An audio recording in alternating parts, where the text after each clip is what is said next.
Peter, how could you decide to move your parents in without consulting me first? I challenged, my voice a mix of astonishment and anger. Peter, my husband of 5 years, barely glanced up from his laptop, a smirk playing on his lips that only deepened my irritation.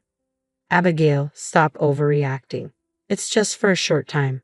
Besides, you don't really have a say in this, he responded dismissively, his words cutting deeper than I expected. This house, our home, wasn't just any place. It had been bequeathed to me by my grandparents, a picturesque two-story in a serene suburb where I had envisioned raising our son, Vincent, away from the unsettling influence of Peter's family. Do you remember that this house is in my name? I shot back, my hands clenched at my sides as his smirk faltered for the briefest moment. Just then, Vincent, our 3-year-old, toddled into the room, oblivious to the tension. I forced a smile for him, scooping him up and kissing his forehead, finding solace in his innocence. I'm not comfortable with this arrangement, Peter. Your parents have always disregarded me and invaded our personal space. Why bring them into our lives now?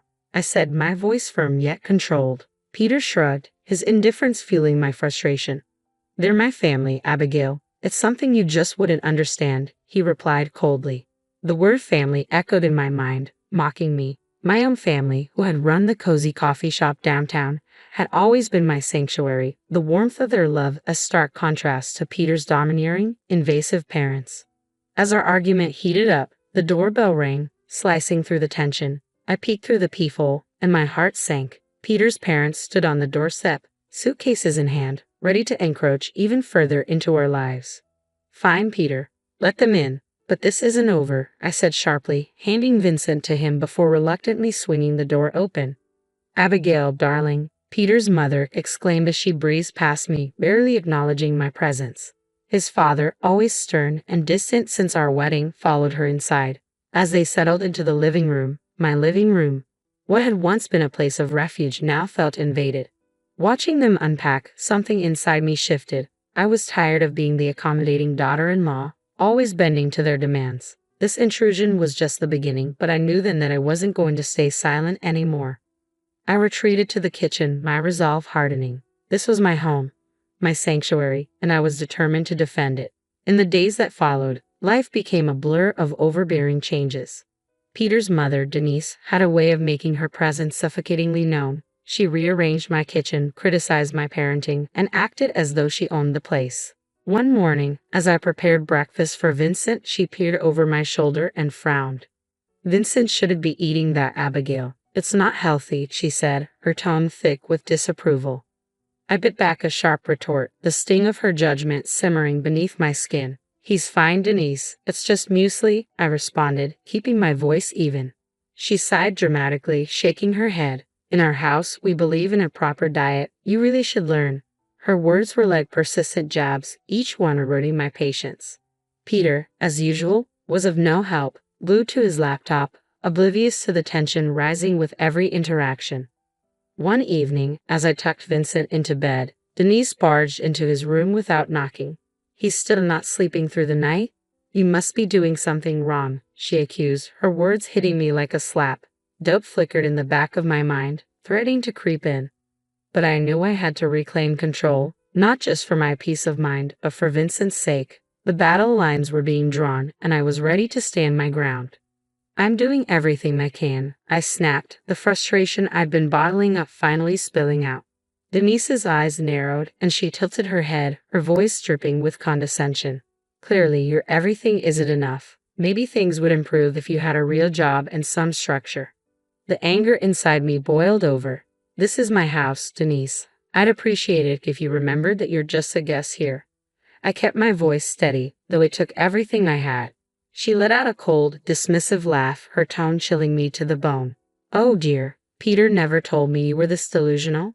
This is his house too, and as his mother, I have every right to be here. The next day, the tension reached a breaking point. I walked into Vincent's room to find Denise rummaging through his drawers, her hands buried in his things, rearranging them without a second thought. That was it. The line had been crossed, and I wasn't about to back down. What do you think you're doing? I demanded, my voice shaking with anger.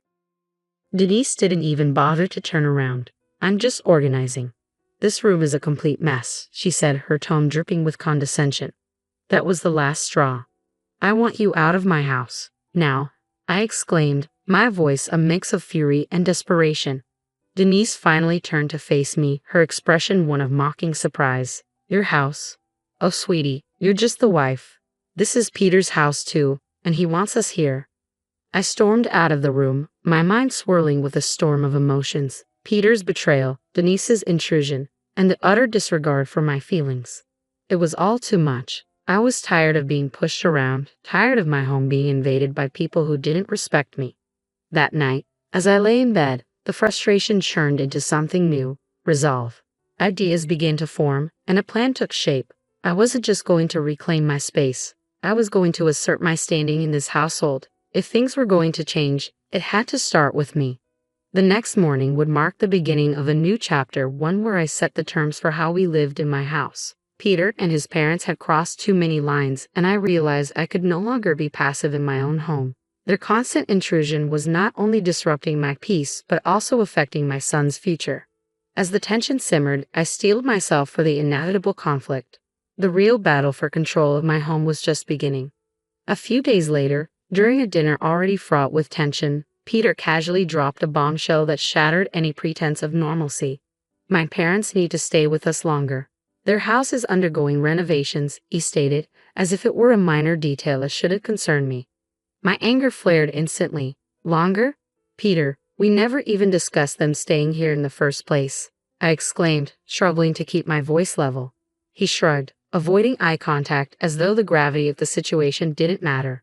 "It's just for a few more weeks." "What's the problem?" "The problem?" My voice cracked with frustration. "Your mother treats me like an outsider in my own home," I snapped, unable to contain the boiling resentment any longer. From across the room, Denise chimed in, her voice thick with condescension. "Abigail, you're overreacting. We're family. You should be more understanding."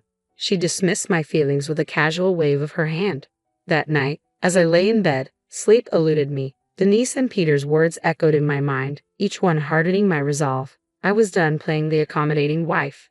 Tomorrow, things would change, and it would be my terms they lived by. I refused to be marginalized in my own home any longer. It was clear that taking a stand was no longer an option. It was a necessity. The next morning, fueled by a restless night of thoughts, I reached out to my brother Mason, who had always been my rock.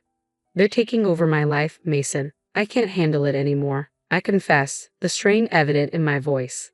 Mason's response was immediate and supportive. "Abigail, you have to stand up for yourself. Don't let them push you around. It's your house, your rules," he encouraged firmly. His words instilled the courage I needed to confront the situation head-on. I began to gather evidence of Denise's domineering behavior, photos of my rearranged kitchen, notes on disrupted routines, and recordings of her disparaging comments. Armed with this evidence, I waited for the right moment to confront them. That moment arrived one afternoon when both Denise and Peter were in the living room, seemingly relaxed. I entered the room with determined strides and announced, "We need to talk, now."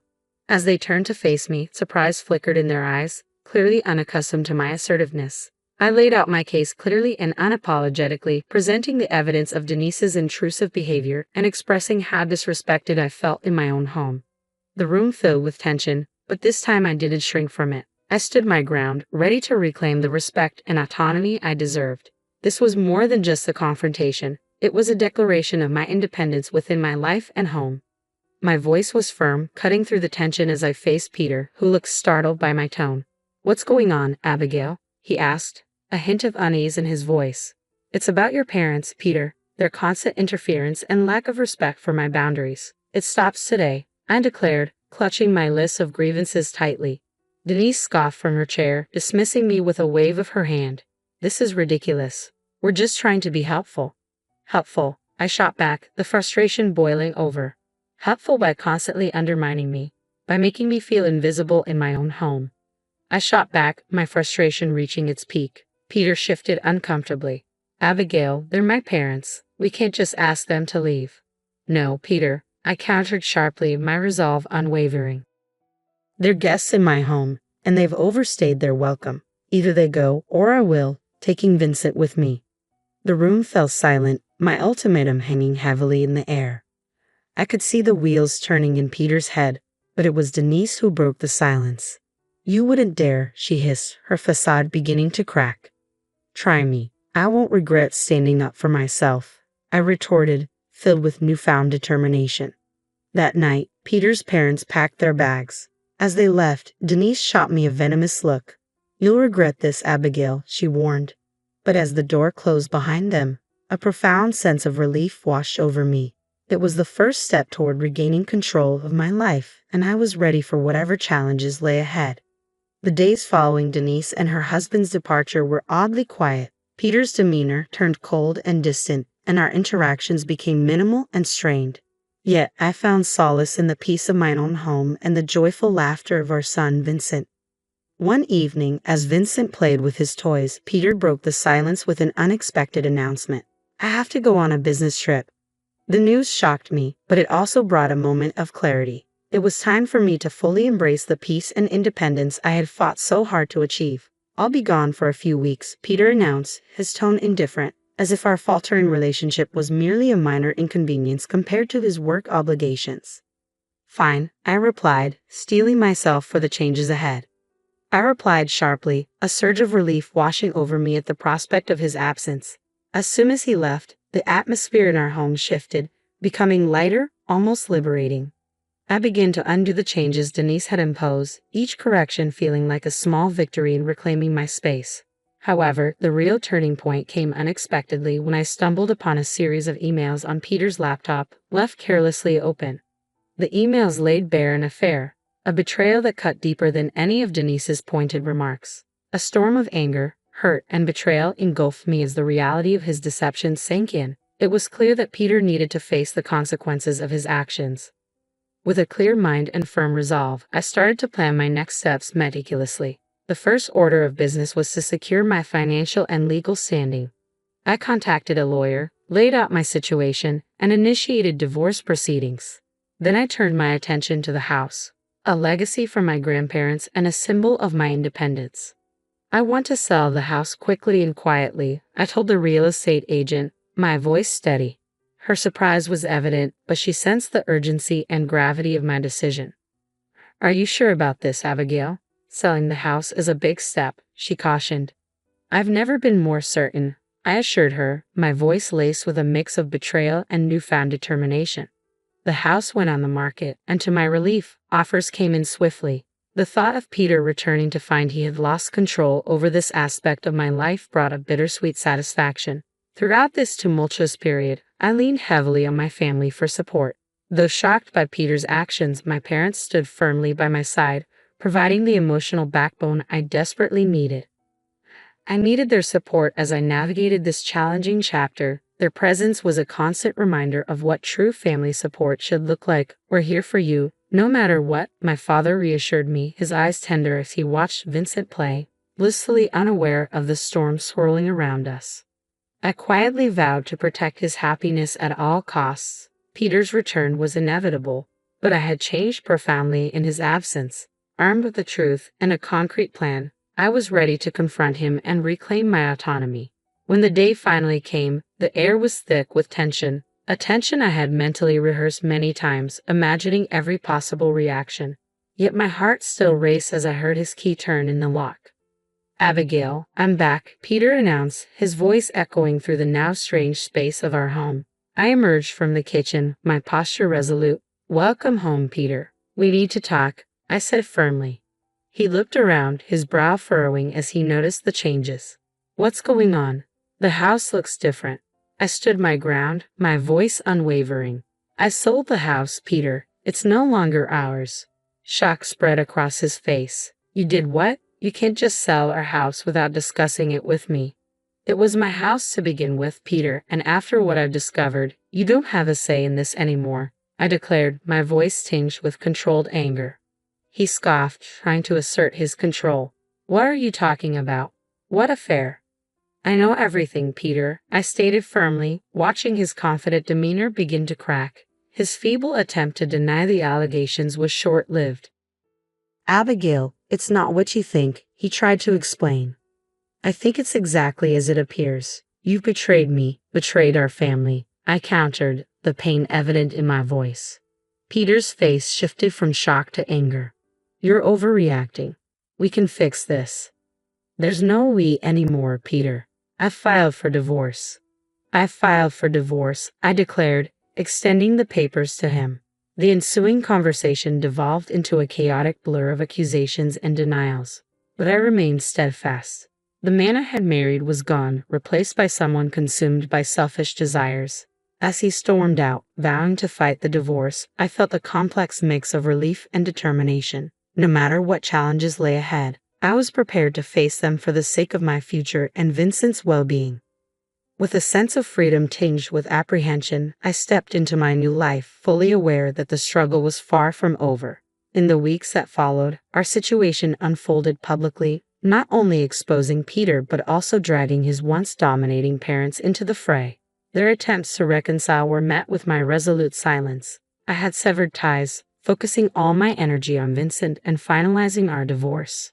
The day of the court hearing arrived, and Peter looked visibly defeated, the weight of his choices pressing down on him.